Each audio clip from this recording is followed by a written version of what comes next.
কিন্তু যখন নাকি সাবালক সাবালিকা হয়, উপযুক্ত হয় মেয়েরা, আর উপযুক্তের সীমানা 10, 11, 12, 13। একটা মেয়ে যখন উপযুক্ত হবে, তাকে যখন বিবাহ থেকে বারণ করা হবে, তার তো যৌন চাহিদা আছে, আছে না? তার তো যৌন চাহিদা আছে, ওর খিদা আছে কিন্তু খাবার দিতেছি না, তখন এই লোকটা চুরি করবে। একটা লোক, ওর খিদা আছে কিন্তু ওকে আমি খাবার দেই না, তাহলে সে ওই ঘরে যে খাবার আছে ওইটাই চুরি করবে। ওর খাবারের দরকার।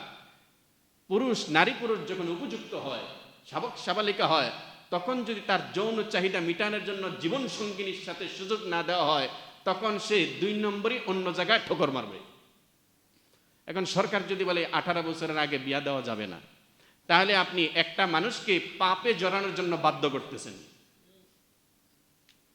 16 বছরেও বিবাহ হয়েছে, সমস্যা কি? 16 বছরে বিবাহ করলে মামলা মোকদ্দমা হয়, আইন হয়, কিন্তু আমরা তো দেখতেছি রাষ্ট্রের মধ্যে লক্ষ লক্ষ মেয়েরা জিনা করতেছে, তাদের বিরুদ্ধে আপনারা কি আইন করছেন?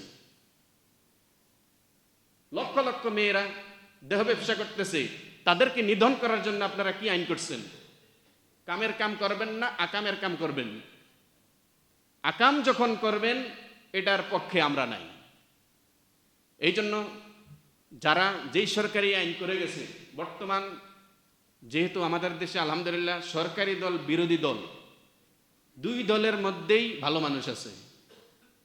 আর স্বাধীনতার পর বর্তমানে যারা আলেম বলেন, বিএমপি বলেন, জামাত বলেন, হেফাজত বলেন, আপনারা বলেন দেখি, বর্তমানে সব দল যে সুযোগ সুবিধাটা পেয়েছে, বিগত 55 বছরে এরকম সুবিধা পাইছে কেউ?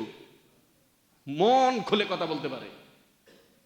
এখন আইসা যদি আপনারা এই কালো আইনগুলো বাতিল না করেন, তাহলে তো আল্লাহ আপনাদেরকে ছাড় দিবে না। সরকারি দল বিরোধী দল, আপনারা 2 দলেই কিন্তু নির্যাতনের শিকার। বিগত দিন আপনারা নির্যাতনের শিকার। সুতরাং মুসলমানদের দিকে লক্ষ্য করে প্রতিটি আইন করবেন।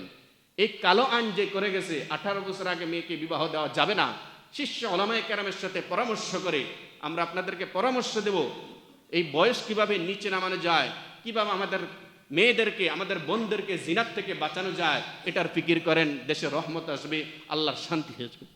আল্লাহ পাক রব্বুল আলামিন আমাদেরকে বুঝার, আমল করার তৌফিক দান করুন। আমিন ওয়া আখির দাওয়া।